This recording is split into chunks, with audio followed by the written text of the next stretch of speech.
Moi. Moi. Mä oon Tiia. Ja mä oon Hanna. Ja tää on B-luokka podcast, jossa me keskustellaan rikoksista, salaliittoteorioista sekä muista meitä kiinnostavista synkemmistä aiheista aina perjantaisin meidän semiasiattomalla tavalla. Tätä podcastia voi kuunnella yleisimmiltä podcast-alustoilta, kuten esimerkiksi Spotifysta, iTunesista ja Suplasta. B-luokka-podcastin ääniversion löytää myös YouTubesta. Käykää tilaamassa kanava. Aiheeseen liittyviä kuvia löytää myös meidän Instagram-tililtä, joka löytyy nimellä B-luokka Official. Samalla nimellä meidät löytää myös TikTokista ja Facebookista. Käy kurkkaamassa myös meidän peli- sekä vlog-kanavat. Meidät löytää kaikkialta helposti nimellä B-luokka. Tervetuloa kuuntelemaan B-luokka-podcastia.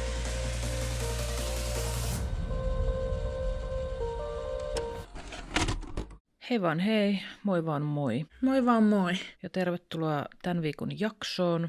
Meillä tulee vielä ensi viikolla yksi jakso, joka on jakso numero 55, eli kauden puoliväli. Ja sen jälkeen me jäädään kesälomalle. Eli meillä tulee tässä kauden välissä tämmöinen tauko. Ja se johtuu ihan siitä, että meidän omista henkilökohtaisista aikatauluista johtuen siis. Suomeksi me lähdetään Lontooseen. Joo. Henkilökohtaiset aikataulut. Kyllä. No emme olla Lontoossa kuin 5 päivää, mutta me jäädään siitä sitten kesälomalle ja B-luokka-podcast jatkuu sitten myöhemmin. Jossain vaiheessa me ilmoitellaan siitä Instagramissa ja Facebookissa, joten kannattaa käydä siellä ottaa tili haltuun. Seuraavalla viikolla tosiaan tulee vielä se jakso, joten siellä me sitten ilmoitellaan enemmän ja muistutetaan teitä tästä lomasta. Kyllä. Mennäänkö me sitten vaan päivän aiheeseen? Mennään päivän aiheeseen. Tästä tulee varmastikin pitkä jakso. Ihan ensin, ennen kuin mä kerron mitään tähän tapaukseen liittyen, mä annan todella tärkeän varoituksen. Kuuntele tarkasti ja mieti, että ootko sä valmis kuuntelemaan tätä jaksoa.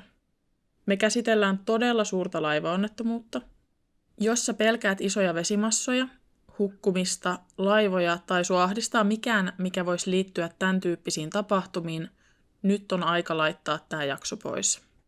Kun mä kuulin näistä tapahtumista ekan kerran, niin mulle tuli tosi paha olo, koska tähän liittyy todella tarkasti kuvailtuja tilanteita ja videomateriaalia uppoavan laivan tapahtumista ja uhreista.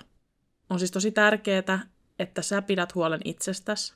Jos pelkästään tämä varoitus sai sussa aikaan ahdistusta tai pelkoa, älä kuuntele tätä jaksoa. Ja mä haluan vielä lisätä tähän, että tässä jaksossa tullaan käsittelemään lasten kuolemia.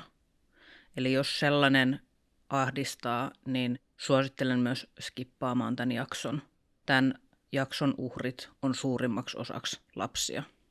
Jos sä et ole kuullut tästä tapauksesta ennen, tämän varoituksen jälkeen sä varmaan mietit, että okei, nyt on varmaan joku ihan hullu myrsky ollut jossain ja laiva on uponnut ihan järkyttävissä olosuhteissa ja ihmisiä ei ole pystytty auttamaan ajoissa. Tämä ei kuitenkaan ole tällä kertaa tämän tapauksen maisema. Tähän tapaukseen ei liity myrskyä, apu oli lähellä ja laivan uppoaminen kesti yli 12 tuntia. Arvioiden mukaan kaikki matkustajat oltaisiin voitu pelastaa ensimmäisen 1,5 tunnin aikana siitä, kun laiva alkoi uppoamaan. Kuinka on siis mahdollista, että laivan 476 matkustajasta yli 300 upposi laivan mukana? Me ollaan nyt isojen asioiden äärellä tänään, joten eiköhän lähdetä avaamaan tätä tunteita herättävää tapausta. Valmistautukaa, koska tämä vetää samaan aikaan hiljaiseksi ja saa raivon valtaan. Mä haluan vielä lisätä, että tähän tapaukseen liittyy paljon teknisiä termejä ja nimiä, jotka mä oon pyrkinyt yksinkertaistamaan ja kertomaan mahdollisimman selkeästi. Eli jos tätä kuuntelee nyt joku laivahenkilö, niin terveiset. Laivaterminologia ei ole tosiaan mitään herkkua. Mä oon tässä joutunut konkreettamaan kaiken, et ymmärrä mitä täällä on oikeasti tapahtunut, joten kiitos ja anteeksi tässä kohtaa. Mä oon käyttänyt lähteenä isosti Rottenmangon jaksoaiheesta. Kaikki lähteet löytyy tämän jakson tiedosta niin kuin aina, eli sinne vaan seikkailemaan, jos tämä aihe jää mieleen kummittelemaan. 15. huhtikuuta vuonna 2014 Danvon yläasteen toinen luokka lähti luokkaretkelle kohti Jeojun saarta. Jeju on Korean nimimaan eteläpuolella sijaitseva Etelä-Korealle kuuluva saari. Saarella on paljon historiaa ja se on todella yleinen lomakohde eteläkorealaisten keskuudessa. Siellä on myös tulivuori, jonka huippu on Etelä-Korean korkein kohta. Jeosun saari on tunnettu eteläkorealaisten keskuudessa, ja sinne vievät laivat on tuttuja Etelä-Koreassa kutakuinkin samalla tavalla, miten täällä Suomessa vähän kaikki tietää Ruotsin laivat. Luokkaretki Jeosun saarelle ei ollut ensimmäinen Danvon yläastelaisten tekemä retki kyseiseen kohteeseen. Tästä oli tullut vuosittainen perinne, jota oppilaat odotti innolla. Etelä-Koreassa yläasteen toisella luokalla olevat oppilaat on siis noin 16-vuotiaita, ja tämä matka oli monelle näistä oppilaista ensimmäinen pidempi matka ilman vanhempia. Jeosun saari tosiaan sijaitsee Etelä-Korean eteläpuolella, mutta monet sinne vievät laivat lähtee Etelä-Korean pohjoisosassa sijaitsevan Incheon kaupungin satamasta. Incheon sijaitsee siis aivan Etelä-Korean pääkaupungin Soulin vieressä. Incheonin satamasta Jeosun saarelle vievät alukset seilailee siis suurimmaksi osaksi Etelä-Korean länsirannikkoa pitkin. Koska nämä laivat seilailee ihan tuossa rannikon tuntumassa, matkustajilla on laivoissa käytössä ihan normaalisti puhelimet ja netti. Meille, jotka on tottunut menemään Ruotsin laivoilla, niin tämä kokemushan ei ole aina samaa. Niin kuin monet varmaan tietää, että ei ole välttämättä aina nettiä, niin kuin kuuluisi. Tänään me puhutaan nimenomaan MV Sevol-nimisestä laivasta. Sevol oli 145 metriä pitkä ja 22 metriä leveä alus, eli se ei todella ollut mikään pikkunen laiva. Mä vertaan tässä nyt yleisesti meidän satamista lähteviin risteilyaluksiin, koska mä uskon, että monet on nähnyt joskus sellaisen. Eli tämmöinen Ruotsin laiva on keskimäärin noin 200 metriä pitkä ja lähemmäs 30 metriä leveä. Eli tämä Sevol oli kooltaan jonkun verran pienempi alus, mutta tämä oli silti todella suuri laiva. Sevol oli ensisijaisesti rahtilaiva, mutta vähän ennen tätä viimeistä matkaa sitä laajennettiin, eli laivan rakennettiin 2 uutta kerrosta, joissa oli matkustajahyttejä. Laivassa oli yhteensä 920 matkustajapaikkaa. Mä tein vähän researchia tätä varten, ja meille tutuissa laivoissa on mahdollisuus kuljettaa reippaasti yli 2000 matkustajaa. Useimmissa on tilaa jopa yli 3000 matkustajalle. Eli Sevol oli siis reippaasti pienempi laiva tässä mielessä, kuin mitä meidän tämmöiset risteilyalukset on. Siellä ei myöskään ollut viihdettä samalla tavalla kuin meidän laivoilla, mutta Sevolin kyydissä oli kahvila ja ruokasali, jossa matkustajille ja laivan miehistölle tarjoiltiin ruokaa. Sevon laivan tulot tuli suurimmaksi osaksi rahdista, eli noin 75% tuloista oli rahtilähtöistä tuloa ja 25% tuli matkustajilta. Danvonin yläasteen oppilaat ja heitä valvovat opettajat nousivat alukseen Incheonin satamasta. Laivan aikataulu oli 2,5 tuntia myöhässä, joten matkustajat pääsi nousemaan kyytiin lopulta 9 aikoihin illalla. Onko siihen siis joku syy, minkä takia tämä laiva oli myöhässä? Vai onko se niinku ihan normaalia? No siis, varmaan on ihan normaalia, mutta tähän syyksi on laitettu, että oli sumuista sinä iltana. Ei ollut mikään myrskyinen sää tai mitään, mutta kuvista ja kaikista näkee, että on ollut tosi sumusta, joten tätä on siirretty tätä lähtöä luultavasti tästä syystä. Mä siis mietin, mä vertaan vaan näihin Suomesta lähteviin risteilyaluksiin, niin pitää olla kyllä aika todella fucked up olosuhteet, että ne laivat on myöhässä. Niin pitää, ja siis semmoinen aikataulun myöhästyminen vaikuttaa niin kuin muidenkin laivojen kulkuun, koska täällähän nuo Ruotsin risteilyt kulkee silleen, niin kuin, että tosi usein kun sä näet jonkun, tai kun sä oot jossain laivan kannalla, sä näet, että tosi lähellä kulkee muita risteilyaluksia. Ja tähänhän syy on se, että jos tapahtuisi joku onnettomuus, niin toinen alus olisi heti siinä lähellä. Joo, mutta siis mietin vaan, että onko tuolla muutenkin, että onko se kulttuuri siellä niin paljon erilaista kuin vertaa vaikka meille, että se on ihan normaalia, että siellä ollaan jo pari tuntia myöhässä aikataulusta. Siellä on siis tosi tarkat säädökset näihin niin kuin aluksiin samalla lailla kuin täällä meilläkin Suomessa ja Pohjoismaissa ja Euroopassa tai missä tahansa. Mutta tällöin iso asia, mikä tässäkin on puhututtanut, on se, että näitä ei tarkkailtu mitenkään. Joo.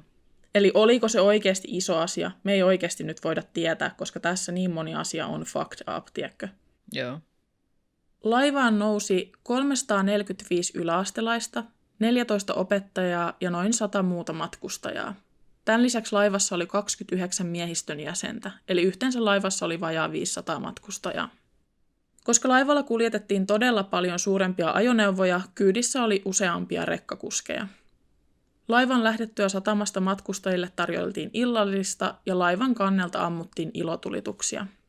11 aikoihin illasta Danvonin yläasteen oppilaat siirtyivät hytteihinsä nukkumaan. Tämä koulu oli varannut hyttejä 2 eri kerroksesta ja alemmassa kerroksessa oli poikien hyttejä ja ylemmässä tyttöjen. Heidät oli siis jaettu tälleen sukupuolittain. Tämä matka tällä laivalla tänne Jeju-saarelle kesti yön yli, eli käytännössä laiva lähti illalla ja oli perillä seuraavana aamuna. Tällä kertaa laivan oletettiin olevan perillä 11 aikoihin seuraavana aamuna. 16. huhtikuuta 2014 kello 7.30, eli seuraavana aamuna laivan lähdöstä, laivan komentosillalla vaihtui vuoro.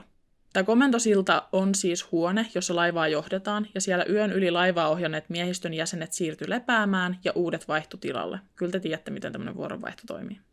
Tarkemmin Sevolin komentosillalla laivaa oli ohjaamassa 2 miehistön jäsentä. Aluksen kapteeni oli lepäämässä omassa hytissään. Puoli tuntia myöhemmin, eli kello 8.00, laivan ruokasaliin tarjoiltiin aamiainen. Eli 8 eteenpäin laivan matkustajat ja miehistön jäsenet pääsivät syömään aamupalaa.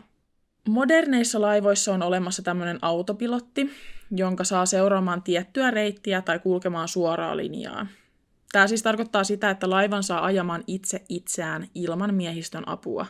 Satamasta lähtiessä tai satamaan saapuessa käytetään manuaalia ohjausta, ja kun laiva on päässyt satamasta reitille, sen ohjaus siirretään useimmiten autopilottiin.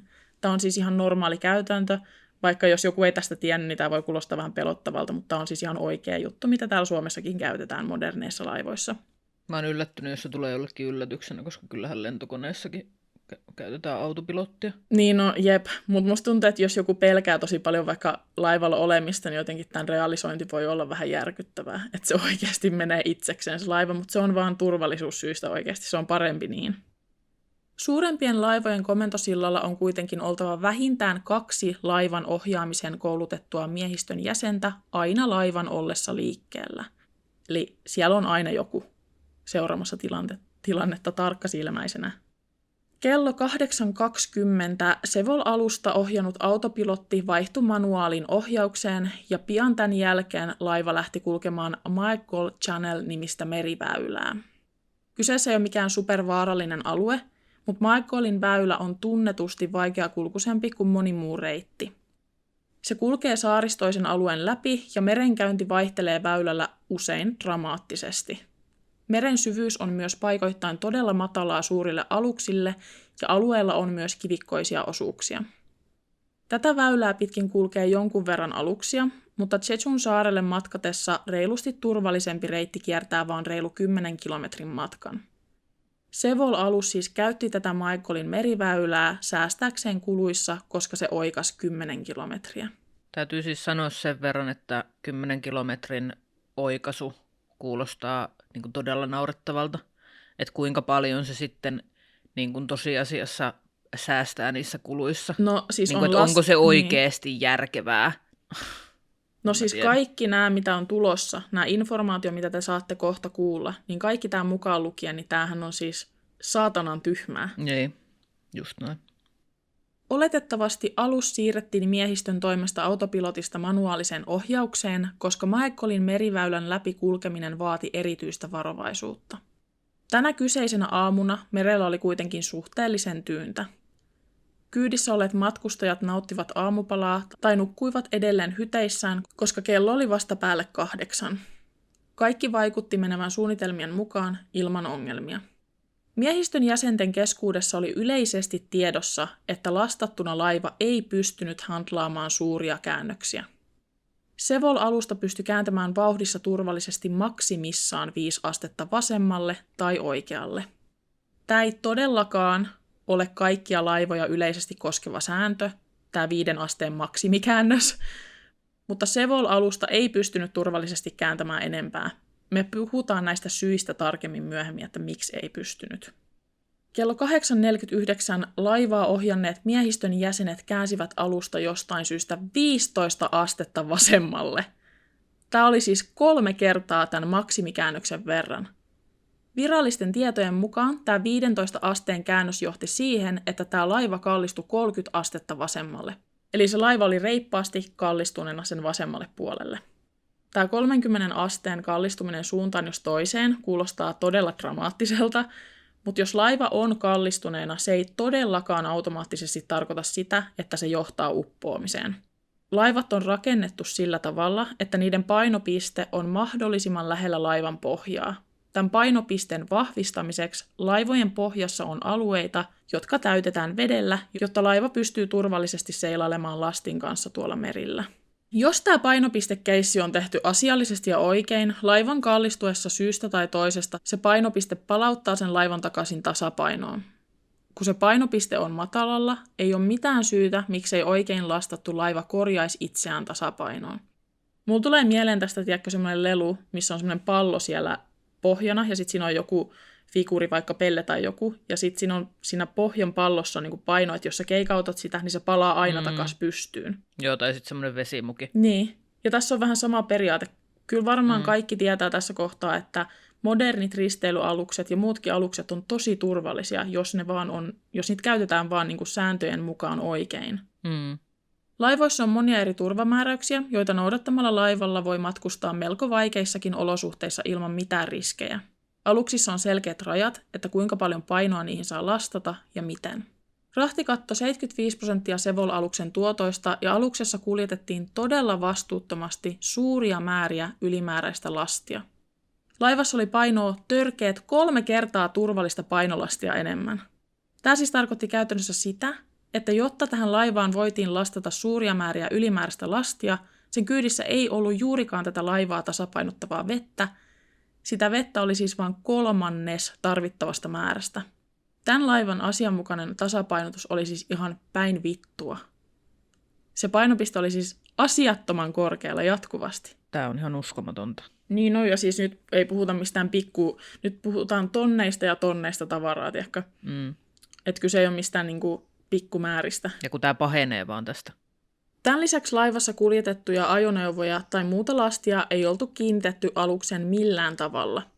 Ne autot, rekat ja kuorma-autot sun muut siis vaan hengaili niillä autokansilla parkkeerattuna ilman minkäänlaista kiinnitystä. Tästä syystä, kun tämä laiva kallistui 30 astetta vasemmalle, autokansilla olleet ajoneuvot rysähti tämän laivan vasenta seinää vasten, siirtäen laivan painopisteen pysyvästi sen vasemmalle puolelle. Jos nämä autot olisi ollut asianmukaisesti kiinnitettynä niillä autokansilla, tämä alus olisi ehkä pystynyt tasapainottamaan itsensä. Tämä on kuitenkin iso ehkä, koska tämän laivan tasapaino oli niin vaarallisessa tilassa alun perinkin. Tästä on siis ihan videoita nähtävillä, kun niitä ajoneuvoja rysähtelee sinne sitä seinää päin, kun ei ole millään kiinni siellä. Mä tosiaan kerroin tuossa aiemmin, että vähän ennen tätä kyseistä matkaa tähän laivaan lisättiin 2 kerrosta, joissa oli matkustajille tarkoitettuja hyttejä. Tämän rempan takia tämän laivan painopiste nousi jonkun verran, tehden tästä tilanteesta entistäkin vaarallisemman. Tämä laiva ei siis ollut minkään mittareiden perusteella asianmukainen. Siellä oli siis kaikki vituillaan. Liikaa painoa, ajoneuvoja ei oltu sidottu mitenkään kiinni, laivan painopiste oli ihan miten sattuu, se seilaili Etelä-Korean vaarallisimmalla reitillä, ja uskokaa, tämä tulee menee tästä siis vielä enemmän päin vittua tämä koko keissi. Anteeksi kaikille, jotka ei tykkää, että mä kiroillaan näistä jaksoista, mutta mä en siis tiedä mitä muutakaan sanoa tässä. Mun on niinku pakko käyttää voimasanoja, koska tää vaan vaatii sitä. Koska tämä Sevol oli suhteellisen iso laiva, tavallinen matkustaja ei tässä vaiheessa luultavasti ymmärtänyt tilanteen vakavuutta. Osa laivan henkilökunnasta kuitenkin tajusi, että joku oli pielessä, ja miehistön jäseniä ilmestyi komentosillalle kyselemään, että mistä oli kyse.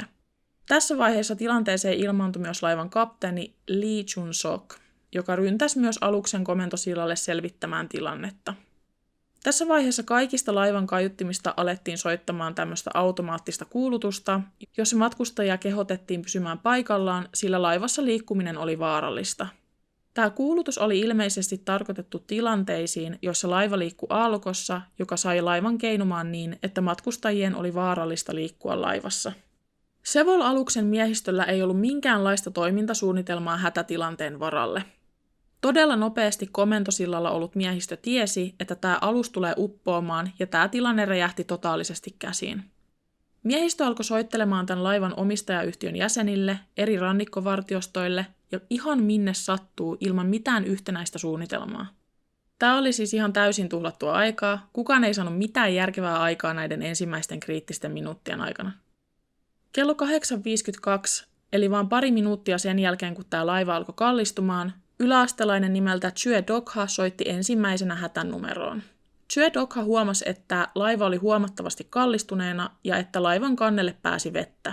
Hän ymmärsi heti tilanteen vakavuuden ja hälytti apua ennen tämän laivan miehistöä. Kello 9.07 laivan miehistö ilmoitti viranomaisille laivan kaatuvan kyljelleen ja että he tarvitsisivat apua. He myös ilmoittivat, että laivan asento teki evakuoinnista täysin mahdotonta.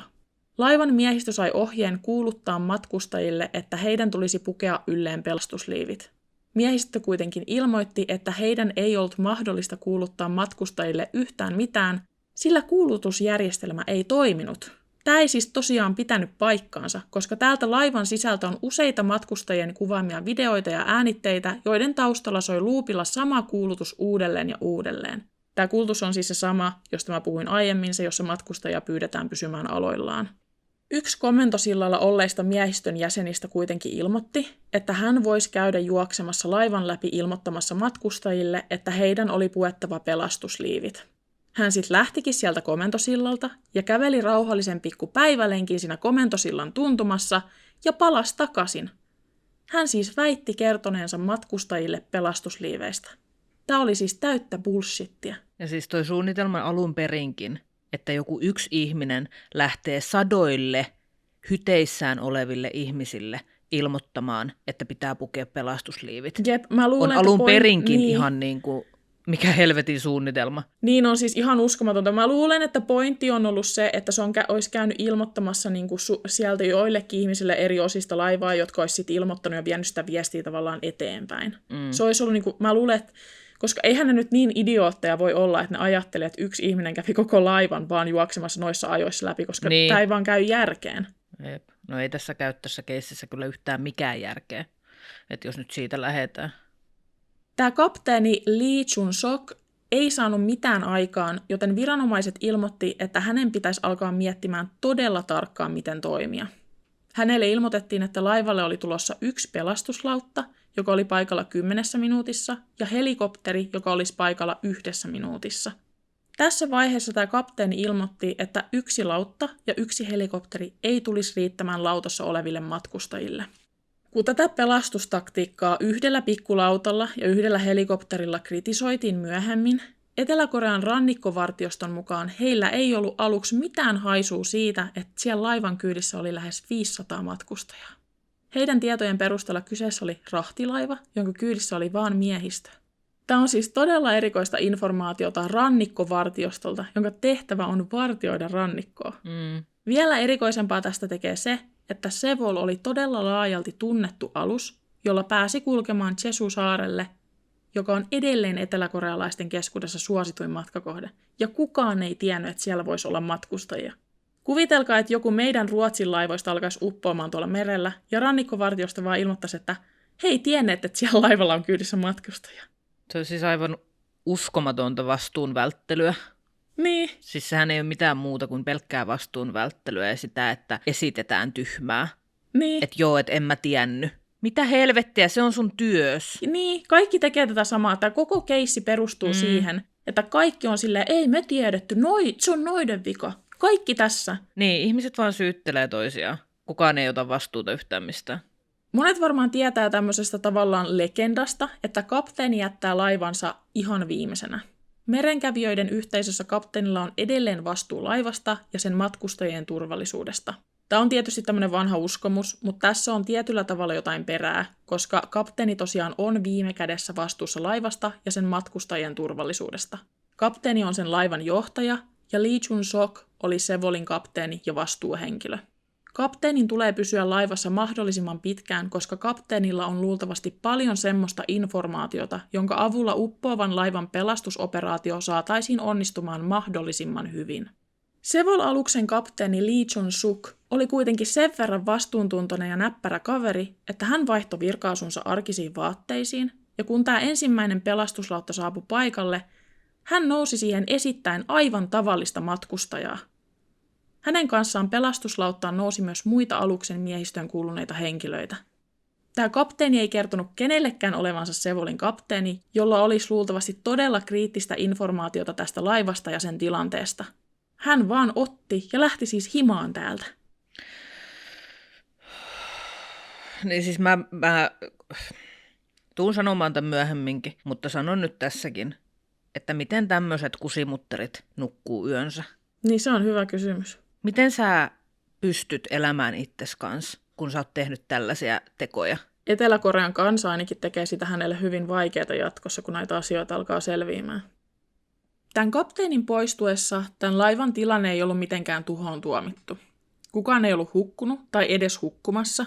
Tämä laiva oli vielä hyvin pinnalla, joskin lähes kumossa, mutta oli selvää, että matkustajilla oli hyvä mahdollisuus päästä ulos laivasta. Mitään semmoista peruuttamatonta ei ollut vielä tapahtunut, ja hän jätti komentosillan huutamaan tyhjyyttä sinne alukseen. Tämä kapteeni tiesi, että suurin osa matkustajista oli omissa hyteissään, koska heitä oli käsketty pysymään paikoillaan. Matkustajat siis odotti sisällä uppoavassa laivassa pelastajia, koska he luuli, että se olisi parasta heidän turvallisuuden kannalta. Todellisuudessa nämä matkustajat oli jäämässä jumiin tähän uppoavaan alukseen, eikä kukaan laivan ulkopuolella tiennyt, koska kukaan ei ollut komentosillalla antamassa informaatiota laivan sisällä vallitsevasta tilanteesta. Etelä-Koreassa huhtikuun aikaan säät alkaa pikkuhiljaa lämpenemään. Merivesi on kuitenkin edelleen todella kylmää, ja jos joutuu veden varaan, jo 10 minuutissa alkaa ilmenemään hypotermian ensioireita. Tämä siis tarkoittaa raajojen tunnottomuutta ja tärinää. Täyshypotermia iskee arviolta noin 2 tunnissa. Tämä laiva alkoi hitaasti, mutta varmasti täyttymään vedestä, kun sen sisällä olleet matkustajat odottivat aloillaan ja tiedottomina lisäinformaatiota. Kaiken tämän itsestäänselvän painajaisen lisäksi tämä oli painajainen myös tietyille laivan ulkopuolella olleille henkilöille, nimittäin luokkaretkelle lähteneiden nuorten vanhemmille. Todella nopeasti näiden tapahtumien edetessä laivalla olleet yläastelaiset alkoivat ottaa yhteyttä vanhempiinsa. Vanhemmat sai viestejä, ääniviestejä ja puheluita lapsiltaan. Ensin näiden viestien ja puheluiden sisältö oli lähinnä informatiivista. Nuoret kertoivat, että laiva on kallistunut ja että heitä pyydetään pysymään aloillaan, sillä laivan sisällä liikkuminen saattaa olla vaarallista. Lopulta viestit muuttuivat hyvästeiksi. Vanhemmat saivat viestejä, joissa nuoret kertoivat rakastavansa heitä ja sisaruksiaan. Yhden yläastelaisen isä julkaisi myöhemmin hänen poikansa kuvaaman videon laivan sisältä.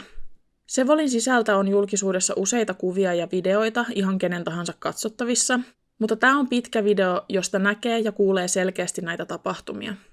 Tämä video on tosiaan kuvattu kerroksesta, jonka hyteissä yläasteen pojat nukkuivat. Siinä näkyy heidän reaktio laivan kallistumiseen, luupilla soivaan kuulutukseen ja kaikkeen, mitä hyteissä nyt saattaa tämmöisinä hetkinä tapahtua. Tämä video ei ole mitenkään paniikin täyteinen, se alkaa ihmettelyllä ja jonkin ajan kuluttua videon taustalta kuulee, kuinka nuoret soittelevat vanhemmilleen ja pyytävät anteeksi ja kertovat rakastavansa heitä. Lopulta videolla nuoret kertovat ääneen, etteivät halua kuolla ja ihmettelevät, miksei kukaan tee mitään. Tällä videolla nämä nuoret pitää toisistaan huolta ja haluaa tietää, miten ylemmässä kerroksessa olevat tytöt voi. Heidän mielessä on perhe ja huoli toisista. Videolta näkee, kuinka jossain vaiheessa oppilaat alkavat jakaa toisilleen pelastusliivejä, joita säilytettiin hyttien kaapeissa. Joku oppilaista tajuaa, että nämä pelastusliivit on vanhentuneita ja niiden sisäpuolella lukee, että ne on valmistettu vuonna 1994. Osa pelastusliiveistä ei toimi ja niitä ei saa suljettua edestä kiinni. Näitä pelastusliivejä ei ollut tarpeeksi kaikille, joten osa nuorista antoi omansa toisille. Samalla kun tämän laivan sisällä on matkustajia, jotka vaan odottaa paikallaan, sen ulkopuolella tieto tästä onnettomuudesta levisi medialle. Uskomaton asia, joka tapahtui jostain vitun kummallisesta syystä, on, että uutisissa kerrottiin, kuinka kaikki matkustajat oli jo pelastettu uppoavasta laivasta.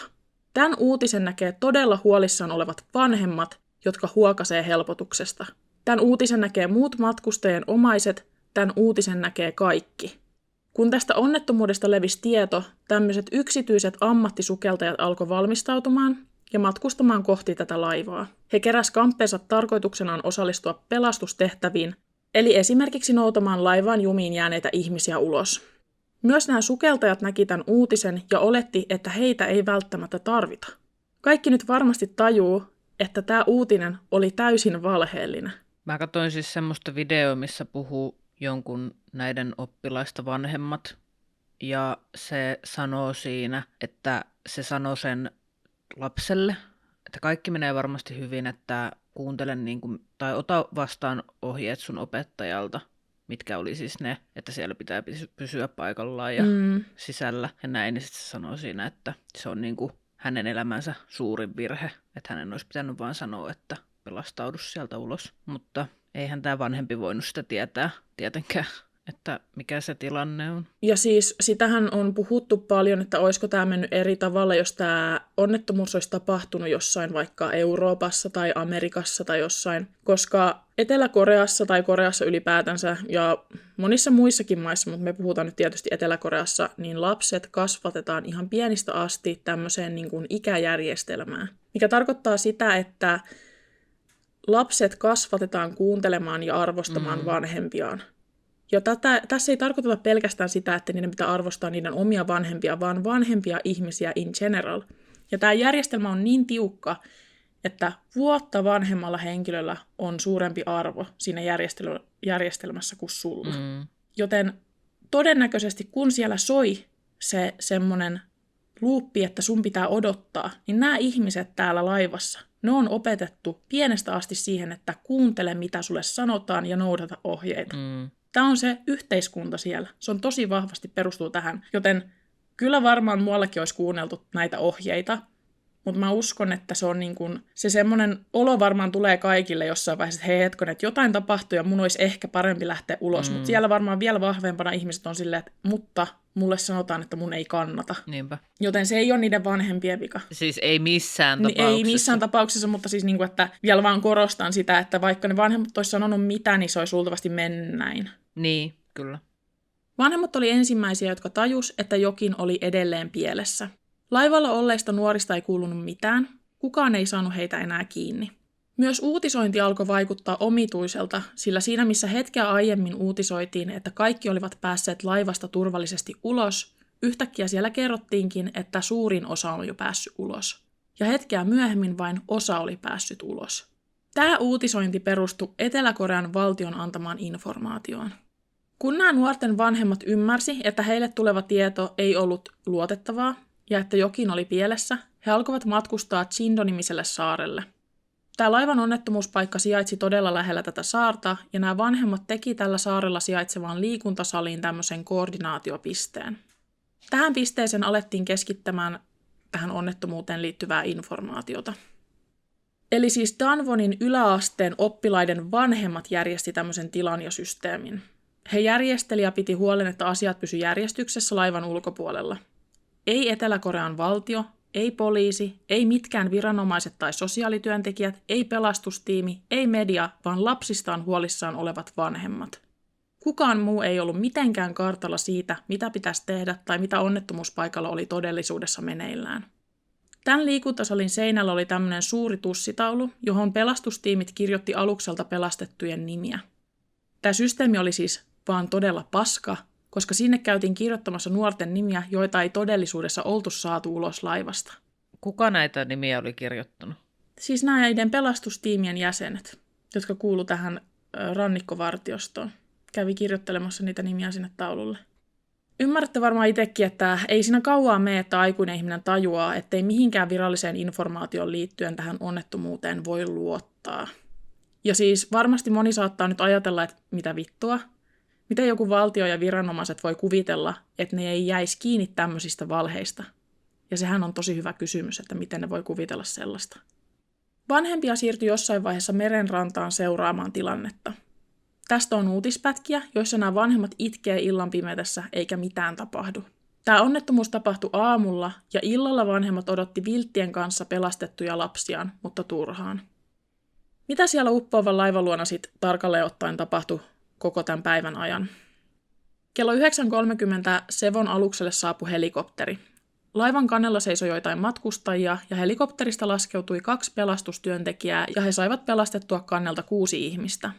Kello 9.32 tämä sama helikopteri sai yhteyden Etelä-Korean Siniseen taloon. Sininen talo on siis Etelä-Korean versio USA:n valkoisesta talosta tai Suomen presidentin linnasta. Se on siis rakennus, jossa sijaitsee virallisesti presidentin kanslia ja edustus. Sinisestä talosta kysyttiin, oliko onnettomuus vakava. Täältä helikopterista vastattiin, että laiva oli kallistunut kyljelleen, mutta ei ollut vielä uponnut. Tähän Sinisestä talosta pyydettiin videokuvaa onnettomuudesta. Helikopterista luvattiin toimittaa videokuvaa.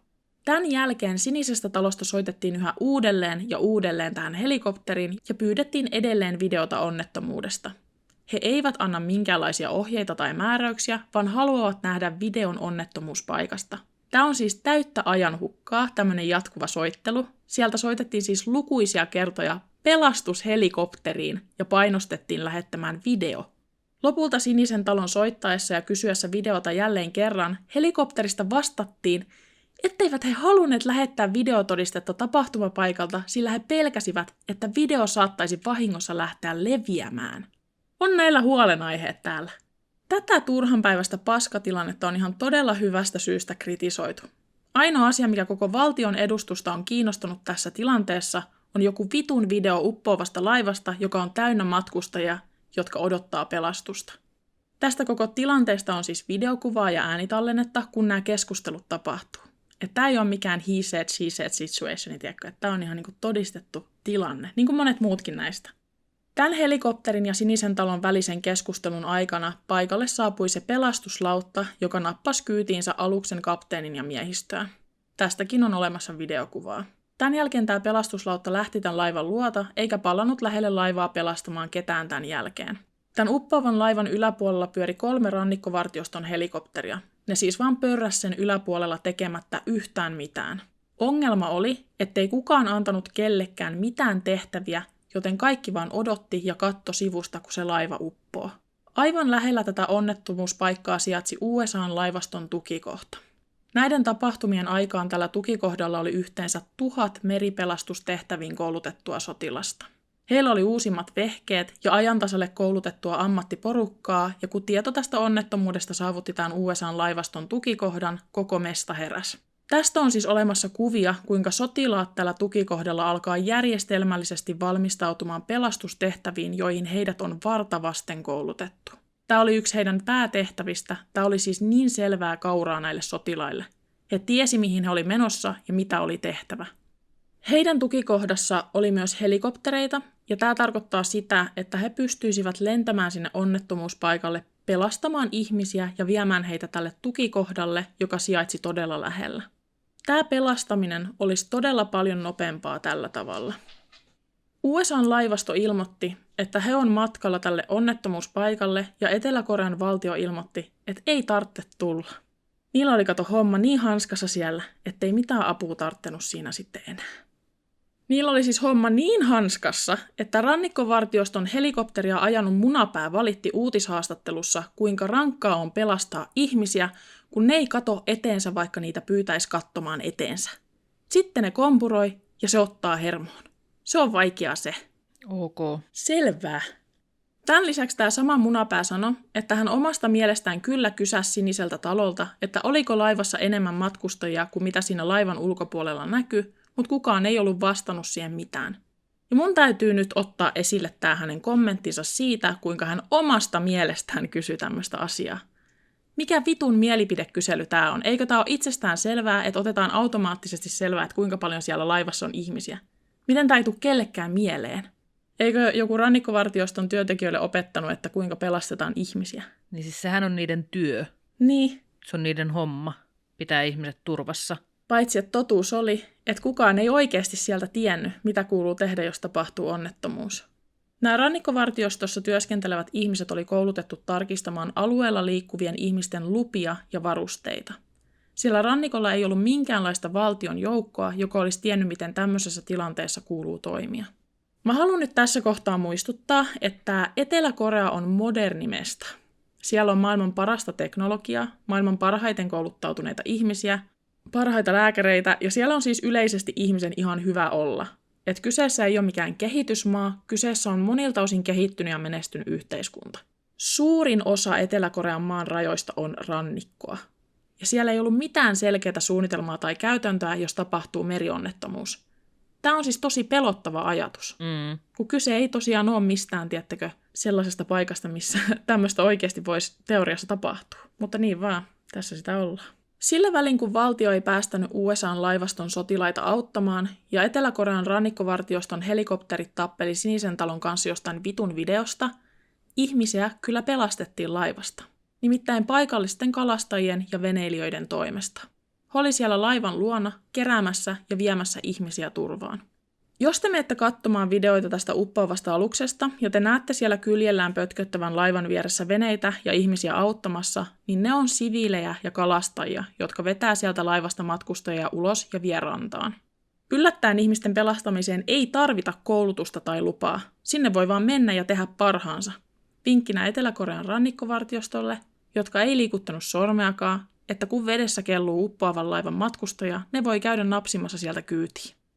Tämmöisen aluksen ympärillä voi olla todella vaarallista ilman koulutusta ja oikeita välineitä, ja silloinkin on aina riskialtista mennä hengailemaan uppoavan laivan lähelle.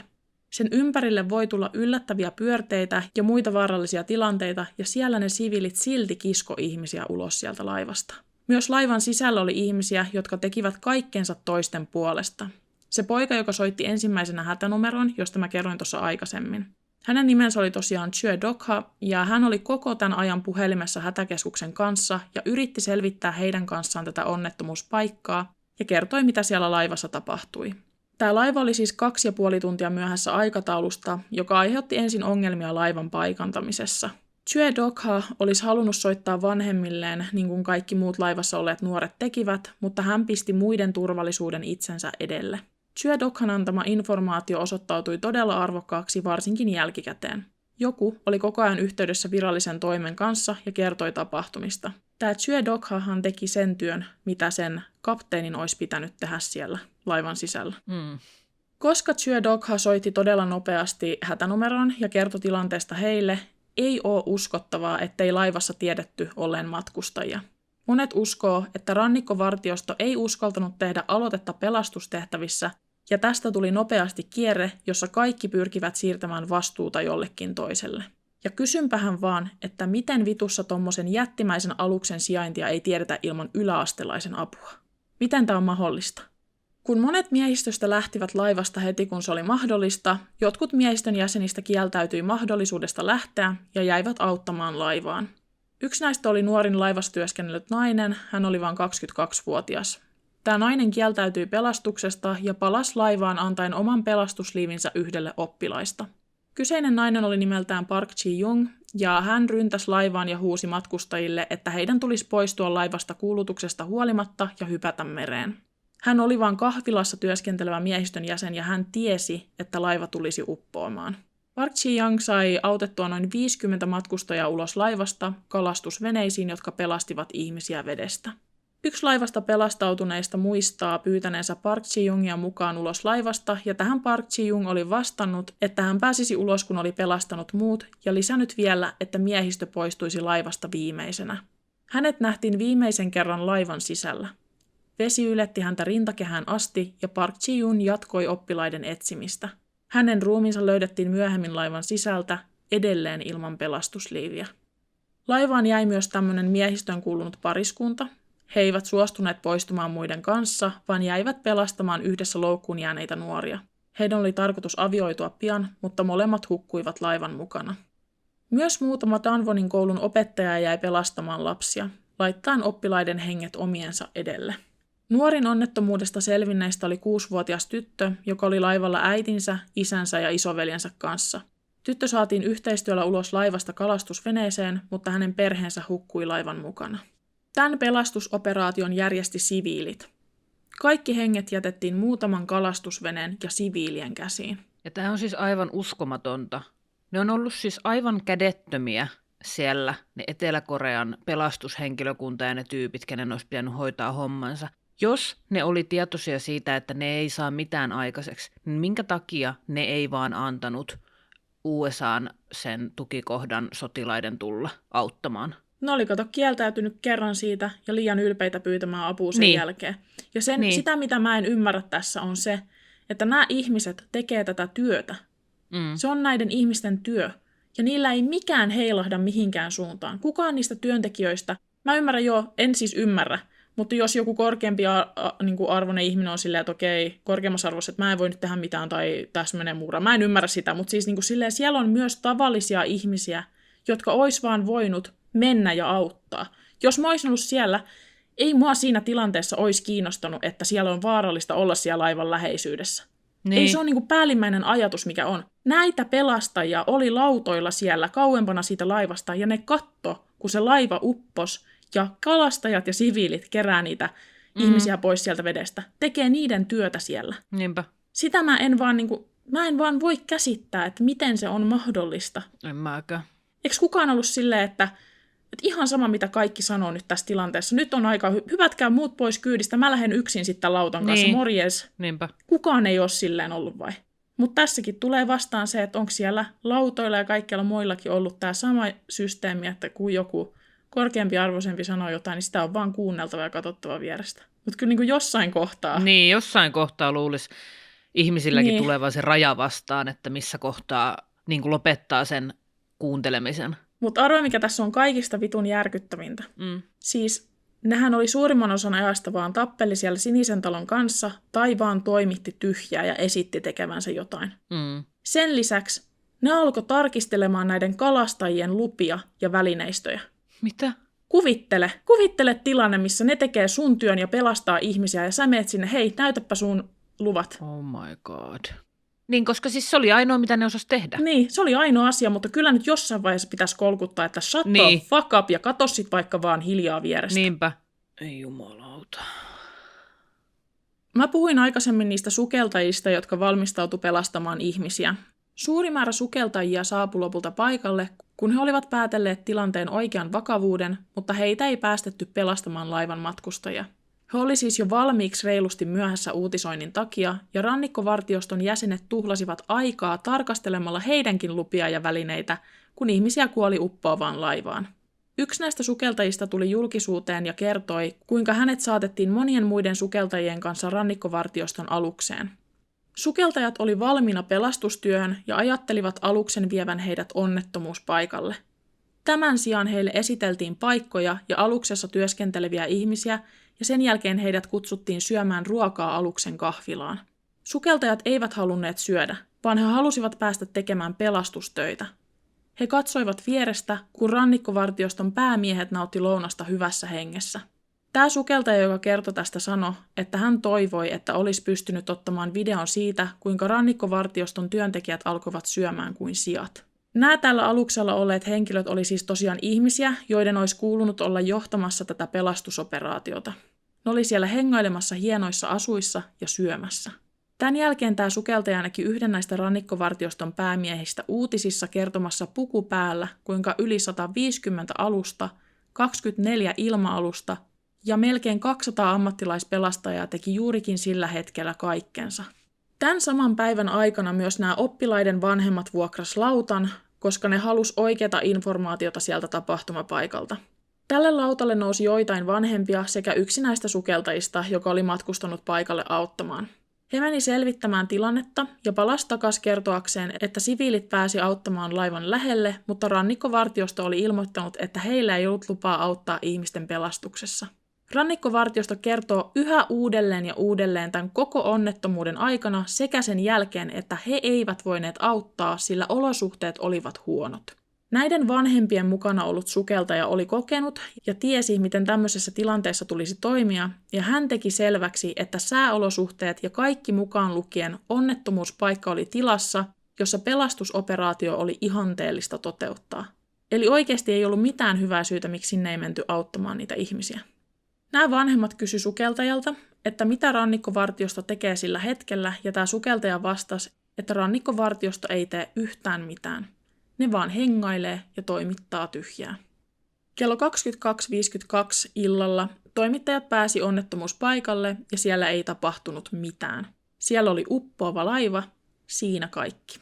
Toimittajat kuvasivat tätä aluetta ja sääolosuhteet oli todella rauhalliset. Vesi vähän liplatteli laivan pohjaa vasten, siinä kaikki. Ootko nähnyt videoita tästä? Tämä laivan niin se semmoinen pohjaosa enää näkyy. Ja on vähän niin kuin pimeätä. Joo, on. Miten sä kuvailisit sitä säätä siellä? Tai muutenkaan sitä ympäristöä?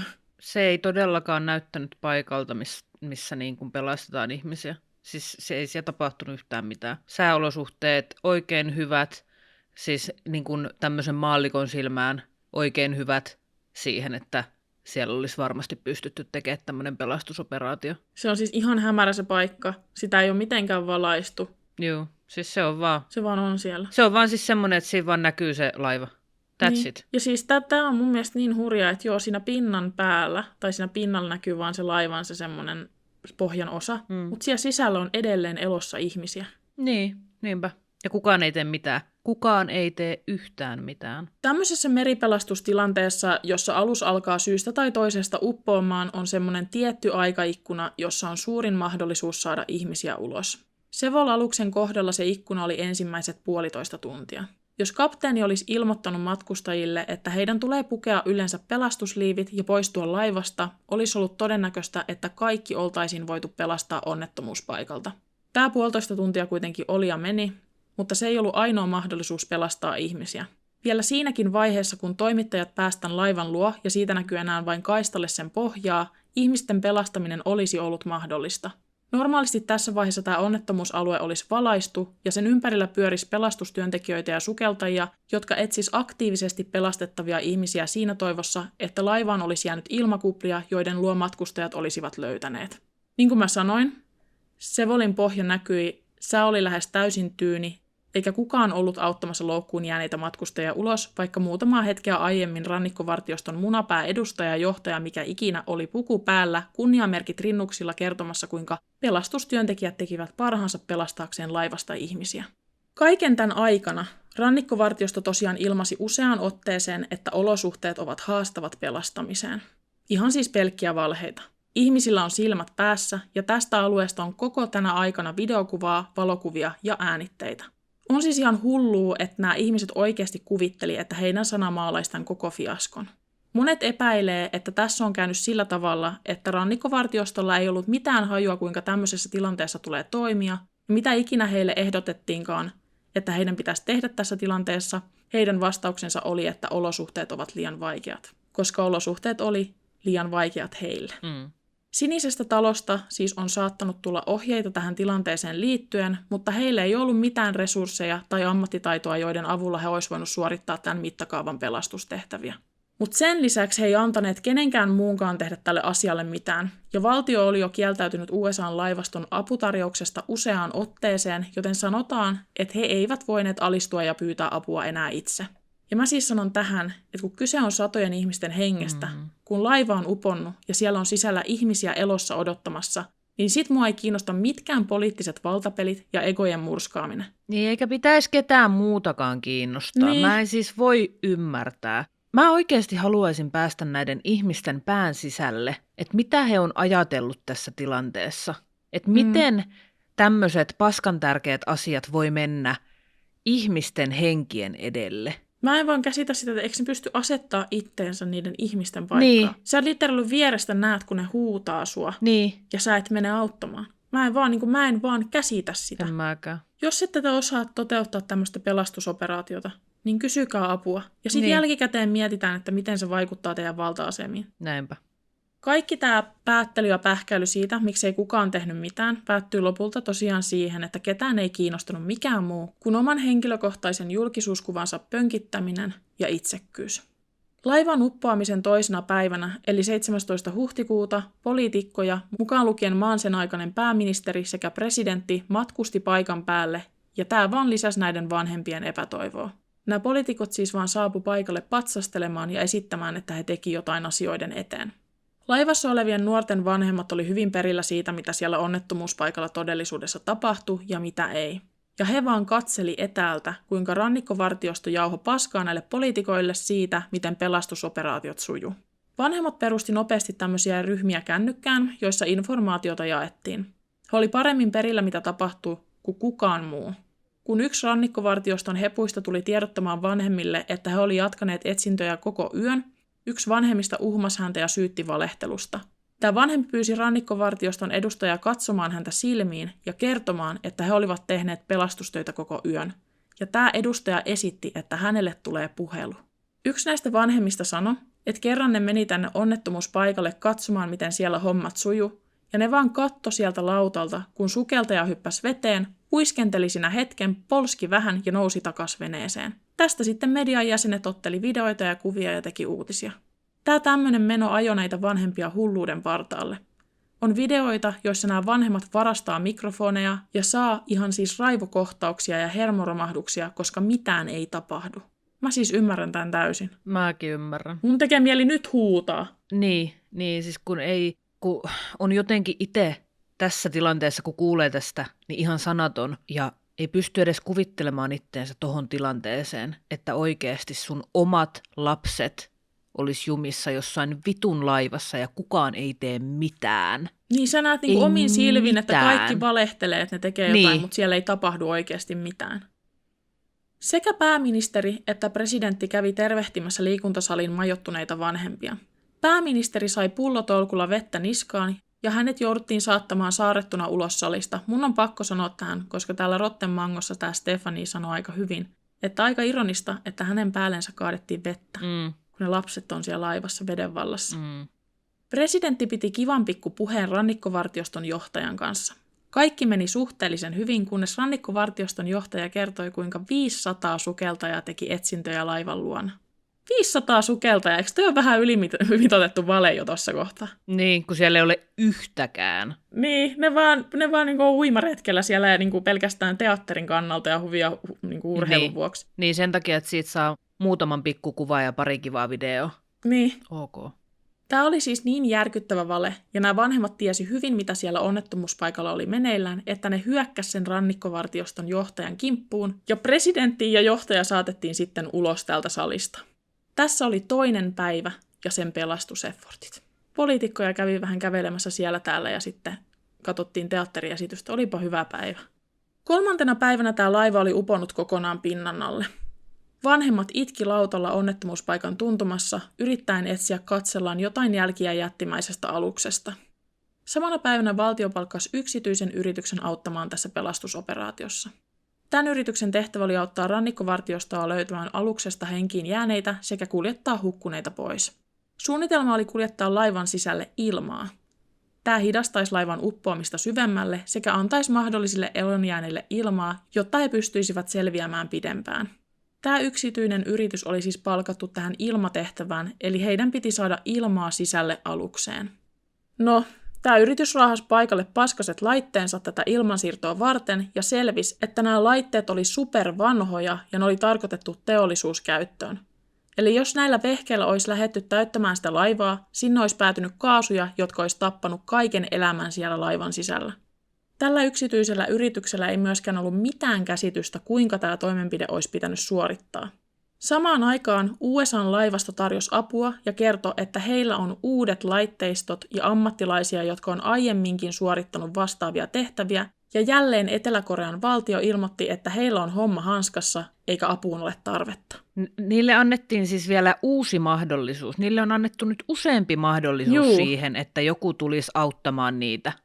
Ja ne ei ota sitä apua vastaan. Mulla ei voi enää sanoa ees tässä kohtaa, että ne on silleen, että no, ne tarjosi meille apua ja me kieltäydyttiin, niin me ei enää kehata pyytää uudestaan. Koska ne tarjoaa sitä uudestaan, teidän ei tarvitse pyytää sitä missään vaiheessa. Ne tarjoaa jatkuvasti sitä apua. Ne on silleen, meillä on kaikki mitä te tarvitte. Antakaa meidän tulla ja pelastaa teidän lapset. Ja ne ei tee mitään muuta kuin kieltäytyy. Se on kaikki mitä ne tässä koko aikana tekee. Ne kieltää olevansa syyllisiä ja kieltää toisia auttamasta. Siinä kaikki.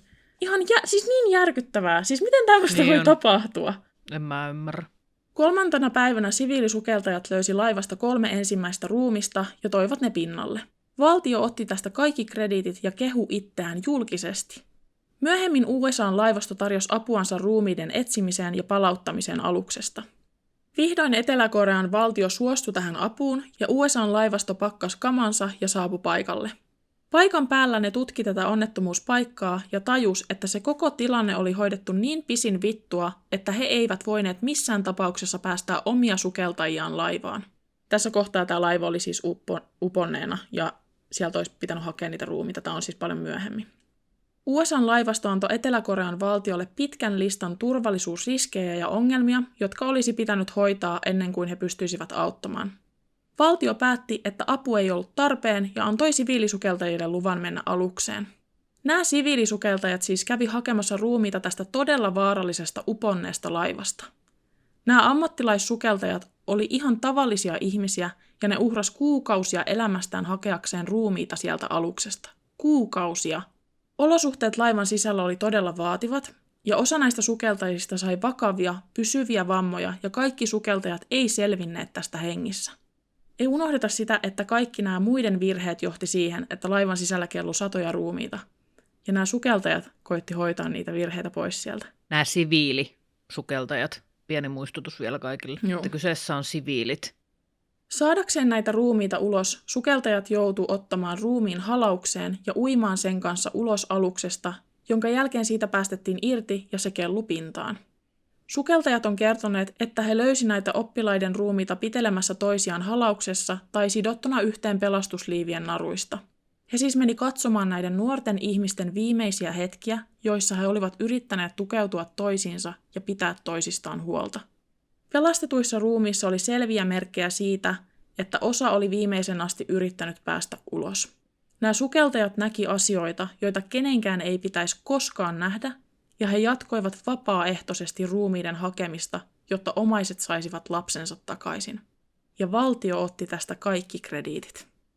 Tämän lisäksi valtio ei korvannut näiden sukeltajien vammojen hoitoa mitenkään, vaan kaikki sairaalakulut jäi heidän omalle vastuulleen. Heille ei maksettu mitään tästä vaivasta, ei pennin pyörylää. Itse asiassa, koska näitä sukeltajia kuoli näillä pelastustehtävillä, valtio haastoi muut sukeltajat oikeuteen siitä, että he antovat toisten sukeltajien kuolla. Mitä helvettiä? Niin, tämä ei siis johtanut mihinkään, koska nämä sukeltajat oli vapaaehtoisesti auttamassa, mutta se miten järkyttävää käytöstä tämä on valtiolta, joka on kussut oman maansa rannikon turvallisuuden ihan totaalisesti. Nämä sukeltajat oli siivoamassa niiden jälkiä. Ja ne haastoi ne oikeuteen. Ihan uskomatonta. Tämän lisäksi, kun nämä sukeltajat etsi ruumiita, he löysivät niitä hyteistä ja huoneista, joissa ei rannikkovartioston tarkastusten perusteella ollut ruumista. Rannikkovartiosto siis väitti hakeneensa eri huoneista vesinäytteitä ja verranneensa näitä laivan sisällä otettuja näytteitä meren pinnan veteen. Tällä tavalla pystyy päättelemään, onko laivan sisällä olevissa huoneissa ruumiita. Jos siis vaikka hytistä ottaa vesinäytteen ja siellä on ruumis, sen näkee siitä näytteestä. Siinä on niin kuin jotain tiettyjä bakteereita tai jotain, mitä ne osaa etsiä. Joo.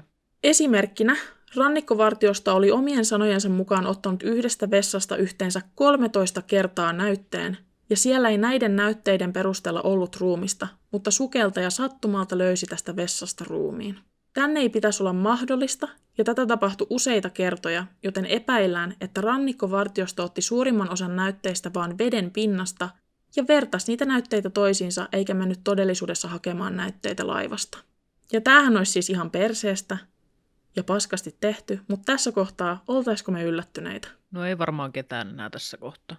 Sevolin kyydissä oli 476 matkustajaa, joista yli 300 hukkui laivan mukana. Suurimman osan pelastetuista pelasti siviilit. Siviilisukeltajat löysivät suurimman osan laivaan hukkuneista. Nyt puhutaan vähän mediasta. Mistä media sai käsinsä tätä valheellista informaatiota, kuinka he toimivat täällä onnettomuuspaikalla ja oikeastaan suoraan sanottuna, miten perseestä ja kusisia ne oli. Media teki tiiviisti yhteistyötä Etelä-Korean silloisen presidentti Parkin kanssa. Presidentti Park on sellainen poliittinen hahmo, josta saisi varmaan kokonaisen jakson aikaa. Hänen ympärillään on pyörinyt lukuisia eri skandaaleja, ja hänet lopulta hyllytettiin presidentin virasta kaiken maailman korruptiosyytteiden takia. Presidentti Parkista puhutaan hyvin tämmöisenä itsekeskeisenä ja egoistisena hahmona, jonka ensisijainen päämäärä oli kiillottaa omaa julkisuuskuvaansa. Suuret mediat oli täysin hänen näpeissään, hän pystyi siis hallitsemaan uutisointia hyvinkin tehokkaasti ja niin hän myös teki. On varmaan jo käynyt selväksi, että tämä median antama valheellinen informaatio tästä onnettomuudesta oli todella loukkaavaa ja vaikutti kriittisesti pelastusoperaatioon. Vanhemmat sai tosiaan ensimmäisen päivän illasta oman lautan, jolla he pääsivät paikan päälle seuraamaan tätä laivan tilannetta. Kun nämä vanhemmat pääsi tämän lautan luo, se oli täynnä valtavirtamedian edustajia, jotka oli aikaisemmin uutisoineet, kuinka kaikki oli jo pelastettu ja elämä hymyilee. Nämä vanhemmat joutu tappelemaan nämä pallopään mediaedustajat sieltä lautalta, jotta he pääsi itse sinne lautalle, ja heidän mukaansa lähti myös pari median edustajaa, jotka oli tukeneet heitä tämän onnettomuuden aikana ja pyrkineet uutisoimaan oikeaa tietoa. Mä puhun heistä vielä vähän myöhemmin. He menivät tänne paikan päälle, jossa piti olla täysi pelastusoperaatio käynnissä, ja siellä ei silloinkaan ollut mitään. Vanhemmat ja median edustajat otti kuvia tästä laivan pohjasta todisteeksi siitä, ettei siellä todella tapahtunut yhtään mitään. Tällöin vain tämmöinen yksi pikku pelastuslautta kierteli laivaa etäältä, ja kävi kerran sen lähellä, jotta yksi pelastajista pystyi koputtamaan pari kertaa laivan pohjaa, ja sen jälkeen he palasivat kiertelemään tätä onnettomuuspaikkaa. Koputtamaan sitä pohjaa. Siis tää on niin koomista. Tää on vaan koomista. Tää on siis komiikkaa. Valtavirtamedia ignorasi nämä vanhemmat totaalisesti, oli heidän tiellään ja loukkasi heidän surua ja tuskaa valheellisella informaatiolla, vaikka näillä vanhemmillakin on silmät päässä. Täältä laivalta saatiin pelastettua joitain yläastelaisia, ja nämä median jäsenet piinas heitä kuvaamalla heitä koko matkan rannalta vanhempiensa luokse ja yritti vetää heitä haastatteluun poistaen tästä traumaattisesta tilanteesta kaiken inhimillisyyden. Tämä on siis niin järkyttävää. Siis ei edes siinä vaiheessa, kun on ulkona siellä lautassa, niin kukaan ei suojele niitä. Niin, joku raja luulisi niin kuin sillä ihmisen ahneudellakin olevan, tiedätkö? Niin. Mutta ei mitään rajoja. Ei mitään rajoja. Ja mun täytyy vielä sanoa tähän, että Etelä-Koreassa niin kun rikollisiakin suojellaan enemmän kuin näitä lapsia tässä tilanteessa. Niin. Rikolliset ja murhaajat ja tämmöiset ihmiset saa itse päättää, että tuodaanko heidät julkisuuteen niin kuin oikean nimen ja kuvan kanssa. Mikä helvetin tilanne sekin on? En mä ymmärrä. Siis se on niin vitun raivostuttavaa. Silleen, että jos sä oot murhannut ihmisiä, niin sit vaan niinku deal with it, bitch. Joo.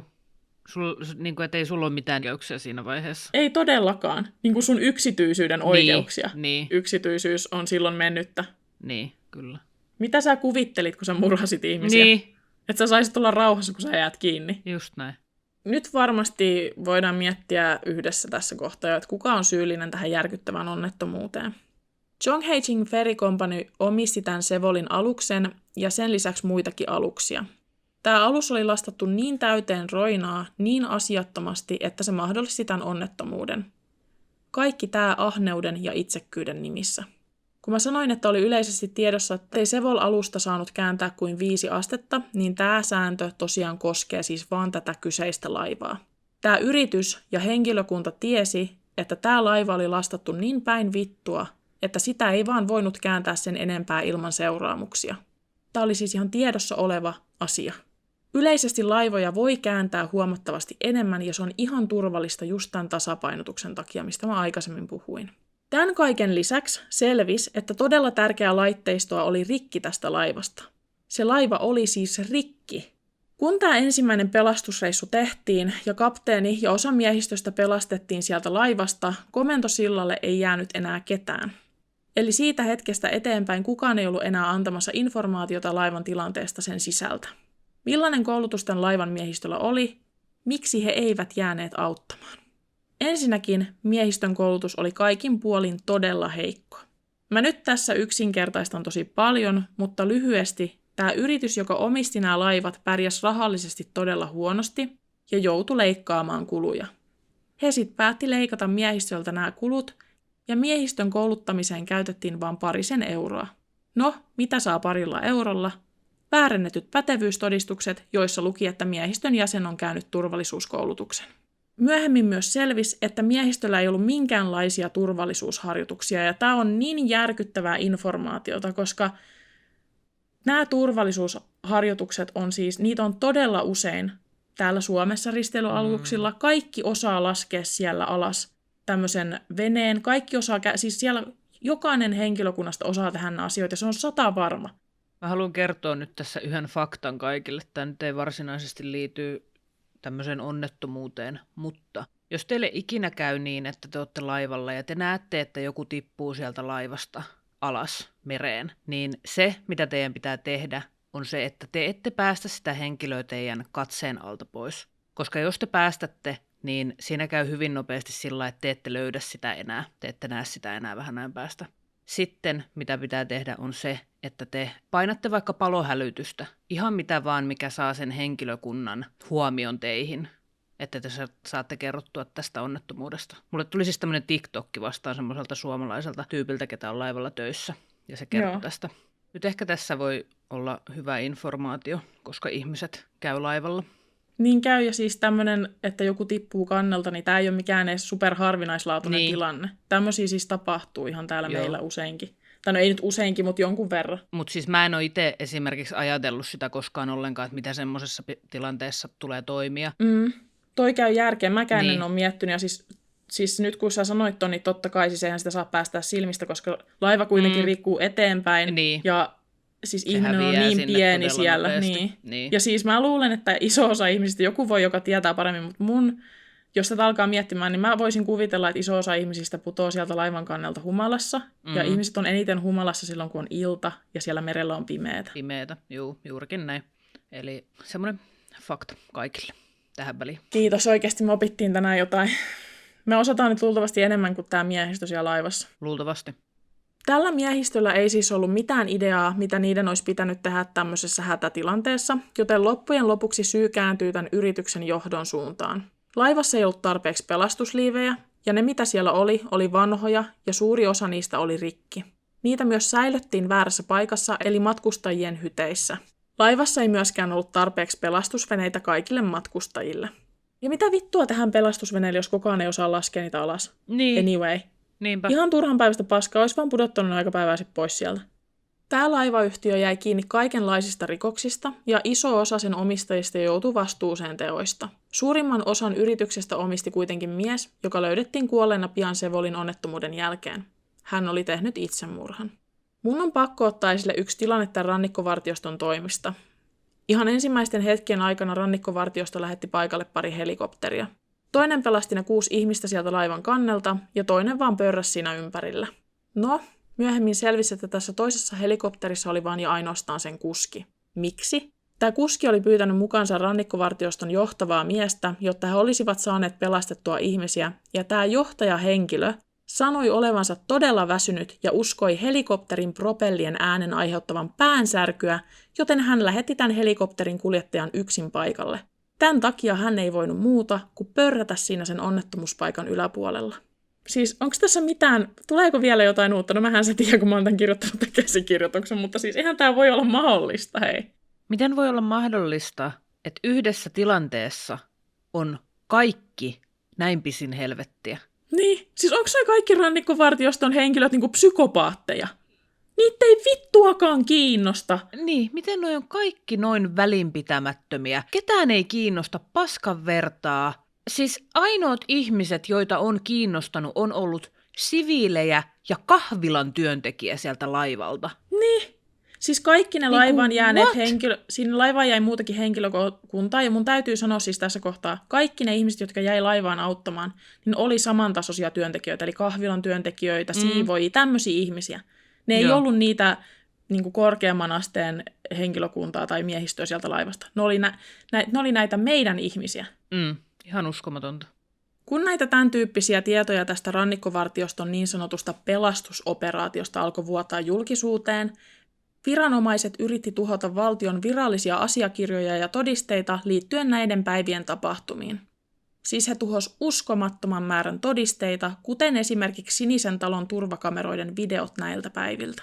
Ja mitähän vittua sielläkin on tapahtunut? Ei varmaan yhtään mitään, sen takia ei varmaan yhtään mitään. Niin, sepä se. Presidentti Park ei ollut jostain syystä saatavilla ensimmäisten 7 onnettomuustunnin aikana. Hänen menojaan yritettiin väärentää ja peitellä, mutta totuus oli, että presidentti toimitti tyhjää tämän koko ajan. Tämän lisäksi presidentti Park uhkaili ja kiristi kaikkia medioita, jotka pyrki tuomaan ilmi totuuden. Presidentti Park sai ihan järisyttävän määrän kritiikkiä kansalta, joten hän lupasi lopulta lakkauttaa maan rannikkovartioston ja korvata sen paremmalla. Tämän lisäksi, kun kansa jatkoi hänen kritisointiaan, hän piti puheen, jossa sanoi jotain sellaista, että ei saa jäädä jumin menneisiin tapahtumiin, vaan pitää keskittyä tulevaisuuden rakentamiseen. Tämän puheen aikana läheskään kaikkia ruumiita ei ollut vielä saatu ulos sieltä laivasta. Siis jos oma tämmöinen julkinen kuva on niin tärkeä, niin sit pitäisi kyllä ymmärtää jotain. Että pitäisi ymmärtää olla hiljaa. Niin. Anna ihmisten olla raivoissaan, koska niillä voi olla siihen syy. Ja niillä on siihen syy. Niin, ja siis mä luulen, että tätä naista, häntä on varmaan suututtanut, että hän ei pystynyt manipuloimaan ja kiristämään kansaa samalla lailla, kuin hän pystyi kulissien takaa tekemään kaikille muille. Niinpä. Ja siis sitähän tässä on koko ajan tehty, manipuloitu, gaslightattu, ihan koko ajan, kaikkia, näitä uhreja, näiden uhrien perheitä, kansaa, siis kaikkia. Kaikkia. Siviilejä, ketkä on ollut siellä pelastamassa niitä ihmisiä. Siis ketään ei ole kunnioitettu. Ei todellakaan. Ja siis tässä niin alkaa miettimään semmoista asiaa, että jos kaikki oltaisiin vaan tehty silleen suht kunnolla tai edes osoitettu yrittämään. Niin että jos et sä osaa, niin yritä edes. Niinpä. Jos sitä olisi tehty, niin olisi päässyt ihan saatanasti pienemmällä vaivalla kuin tämä kaikki teatteri, esitys ja valehtelu ja manipulointi. Tämä vei vitusti enemmän energiaa kuin se, että oltaisiin vaan yritetty. Niinpä. Ihan hullu määrä ihmisiä pidätettiin ja vangittiin tämän koko tapauksen takia. Näihin ihmisiin kuului muun muassa laivojen tarkastajia, joiden kohdalla kävi ilmi, että he eivät tehneet töitänsä, näitä tapaukseen liittyviä yritysten omistajia ja miehistön jäseniä. Laivan kapteenia syytettiin murhasta ja hänet vangittiin elinkautiseen. Myöhemmin hänet kuitenkin vapautettiin tästä elinkautisesta ja hänen tuomiotaan pienennettiin 36 vuoteen. Toinen korkeassa asemassa ollut miehistön jäsen sai 10 vuoden tuomion, ja tämä oli siis se jäsen, joka väitti, että hän oli käynyt ilmoittamassa siellä laivan sisällä, että ihmisten pitää laittaa noi pelastusliivit. Muistatte varmaan tämän tapauksen. How can I forget oikeasti? 13 muuta miehistön jäsentä sai tuomioita 16 kuukauden - 12 vuoden väliltä. Nämä syytteet oli siis kuoleman tuottamuksista, laivasta pakenemisesta ja välinpitämättömyydestä. Oikeuden edessä puhui selviytyjiä, jotka kertoivat rannikkovartiostoon kelluneen aivan laivan lähellä, mutta kukaan ei tullut auttamaan, vaikka he huusivat laivan ovilta apua. Siviilit ymmärsi nopeasti, että media ei kertonut totuutta onnettomuuden tapahtumista. He alkoivat osoittaa tukeaan keltaisilla nauhoilla. Näitä nauhoja oli kaikkialla. Niitä sidottiin siltojen kaiteisiin, maamerkkeihin ja siis ihan kaikkialle. Myöhemmin näistä keltaisista nauhoista on muodostunut symboli valtion korruptiota vastaan. Nämä vanhemmat myös jälkikäteen majoittautu Sinisen talon eteen ja ryhtyivät nälkälakkoon. He siis halusivat saada informaatiota siitä, miten tämmöistä voi tapahtua. Näille vanhemmille siis tarjottiin useasti rahaa, ja he kaikki sanoivat, että he ei halua rahaa, he vaan haluaa tietää, mitä oikeasti on tapahtunut, ja he haluaa heidän lapsensa takaisin sieltä laivasta. Vaikka presidentti Parkin kannatus laski näiden tapahtumien takia huomattavasti, hänellä oli edelleen kannattajia, ja osa näistä kannattajista meni tänne nälkälakossa olevien vanhempien eteen ja söi siellä ruokaa. Jättäkää ne vittu rauhaan. Niinpä, siis ei mitään myötätuntoa eikä empatiaa. Mistä tommosia ihmisiä sikiää? No ne on varmaan sitä samaa joukkoa, mitkä oli siellä velastamassa ihmisiä, jotka on poliitikkona ollut tässä hetkessä. Joo. Eipä keksi mitään muuta, että samoja ajatuksia varmaan pyörii päässä, eli semmoinen pallo vaan menee edestakaisin. Joo. Uhrien vanhemmat alkoi tosi nopeasti pyytämään, että tämä laiva nostettaisiin vedestä. He halusivat, että tämä laiva nostettaisiin mahdollisimman pian, koska sisällä oli todisteita ja ruumiita. Eri yritykset jätti valtiolle ehdotuksia siitä, miten he voisivat nostaa laivan ylös ja paljon se maksaisi. Yksi näistä ehdotuksista oli, että laiva käännettäisiin veden alla kyljelleen ja nostettaisiin merenpinnalle lautalle, jne. Valtio ilmoitti, että laivaa ei voi noin vaan nostella, koska se oli vaarallista ja vaikeaa. Vuosia myöhemmin valtio kuitenkin keksi yhtäkkiä keinon, miten sen laivan saa sieltä pohjalta ylös. He kertoivat, että hei, mehän voidaan laittaa se laiva vaikka kyljelleen ja nostaa se merenpinnalle lautalle. Tämä oli siis tämä sama ehdotus, mitä vuosia sitten oli tämä yksi yritys ehdottanut. Tämä ei ollut mikään uusi idea. Mutta he toivat tämä esille silleen, nyt me keksittiin, miten me se tehdään. Epäillään, että valtio ei halunnut nostaa laivaa ylös, sillä sieltä saattaisi todella löytyä painavia todisteita heidän kyvyttömyydestä. Eli ne vaan pelas aikaa käytännössä, ja mä uskon tämän täysin. Että niitä todisteita tuhoutuisi mahdollisimman paljon näiden vuosien aikana. Niinpä, ja mikä tuhoaa todisteita enemmän kuin se, että ne on veden alla vuosia. Niinpä. Se laiva siis tosiaan lopulta nostettiin ylös sieltä, ja siitä on ihan videomateriaalia ja kuvamateriaalia ja kaikkea. Se löytää ihan vaan googlettamalla Sevolla. Mä tosiaan kerroin tuossa aiemmin, että presidentti ja Etelä-Korean valtio teki todella tiivistä yhteistyötä Etelä-Korean median kanssa. Julkisuuteen jaettu informaatio oli todella vääristynyttä, eikä perustunut onnettomuuspaikan oikeisiin tapahtumiin. Yksi Etelä-Koreassa toimiva uutisointiyritys nimeltään Newstapa oli kuitenkin poikkeus. He kuuntelivat uhrien omaisia ja toivat esille todisteita, joita ei koskaan olisi löydetty, jos Newstapa ei olisi ollut omaisten puolella. Ja siis suurin osa näistäkin tiedoista, mitä mä oon teille antanut, on Newstapan ilmiantamia tietoja. Ilman niitä ei olisi totuutta. Siis onko näitä medioita haastettu oikeuteen lainkaan? Siis silloin, kun niitä ihmisiä ja porukkaa, siis niitä haastettiin ihan sikana oikeuteen eri ihmisiä, niin kuin satoja. Siihen kuului tosi paljon eri ihmisiä, kun alettiin selvittää että sitä koko janaa, että miten tämmöinen voi tapahtua. Mä en siis tiedä, enkä ole törmännyt, että siihen listaan olisi kuulunut median jäseniä, mutta siis järkeen hän kävisi, että kuuluisi. Niin, siis sitä mä mietin just, että onko tässä nyt semmoinen aukko, että koska mietipä, jos vaikka Suomessa uutisoitaisiin noin päin vittua. Niin, silleen mietipä, jos Sale olisi silleen, että hei, että tässä on tämmöinen tilanne, että uutisoikaa näin tämä asia. Sauli Niinistö siis. Kavereitten kesken Sale. niin, me ollaan siis tosiaan friendei. niin, Sale ei antaisi ikinä tämän tapahtua, eikö niin Sale? Niin, mutta kun ei Suomessa tapahtuisi tämmöistä. Mä oon siis nähnyt meidän rannikkovartioiston vehkeitä, ja ne ei ole mitään pilipalipoliiseja tuolla noin, jotka pyörii. Niin, mä siis toivoisin tosissaan, että niitä mediataloja, mitä näitä uutisia, paskavaleuutisia on pyörittänyt siellä, että niitä oltaisiin haastettu oikeuteen, mutta mä vähän epäilen sitä. Niin kuin mulla on siis, mun mielestä on heti, että totta kai niitä on haastettu oikeuteen. Mun mielestä siis se on itsestään selvää, mutta siis se ei nyt voi olla, se ei ole. Ja siis täytyy sanoa se, että kun se presidentti Park lupasi, että se ottaa ne pois ne rannikkovartiostot, niin se otti ne pois, korvasi ne uusilla. Ilmeisesti niihin uusiin vaan palkattiin ne vanhat töihin. Niin, aivan. Eli mitään muutoksia ei tosiasiassa tehty. Ei. Ja mä olisin ollut yllättynyt, jos se olisi tehty. Enemmän mä yllättynyt siitä olisin ollut, mutta... Niin, mutta mä oikeasti toivon, että siellä on joku järjestelmä. Nykyään pakkohan siellä on, koska tämmöiset tapahtumathan saa asioita aikaan, jos ei muuta. Niin. En tiedä, siis tää on niin fucked up. Siis semmoisen laivan ei olisi pitänyt missään tapauksessa. Vaikka se olisi ollut tyhjä ja se olisi tarkistettu, niin siellä oli niin paljon viallista settiä, että sillä ei olisi saanut olla lupia sillä laivalla. Joo. Mä haluan sanoa tähän vielä yhden asian loppuun.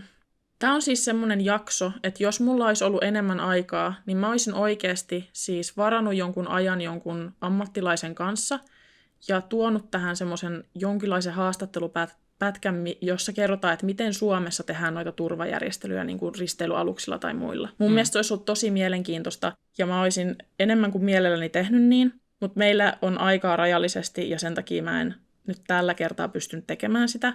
Mutta jos täällä kuuntelee joku henkilö, joka on töissä laivalla, joka tietää jotain näistä asioista, niin kertokaa ihmeessä, että miten niitä oikeasti siellä laivalla tehdään niitä tarkistushommia ja näitä. Niin, miten siellä huolehditaan siis turvallisuudesta ylipäätänsä. Ja siis tosiaan vielä lisäyksenä, älkää peljätkö mennä laivoille. Siellä ei ole mitään pelottavaa oikeasti.